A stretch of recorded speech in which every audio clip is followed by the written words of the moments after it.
வடமாநில தொழிலாளி ஒருவர் பணி நேரத்தில் மரணமடைந்துவிட்ட காரணத்தால் 1000த்திற்கும் மேற்பட்ட வடமாநில தொழிலாளர்கள் ஒன்று கூடி விசாரிக்க வந்த காவல்துறையினரை தாக்கினார்கள் என்கின்ற ஒரு செய்தி.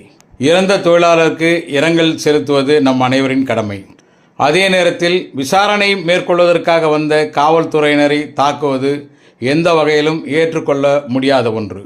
வேலை நேரத்தில் அசாதார சூழ்நிலைகளில் அனைத்து தொழிலாளர்களும் அனைத்து தொழில்களிலும் இழப்புகள் ஏற்படுவது உண்மைதான். அவரவர்களுக்கான காப்பீட்டையும் அவரவர்களுக்கான பாதுகாப்பையும் அரசும் அந்த நிறுவனங்களும் உறுதி செய்ய வேண்டும்.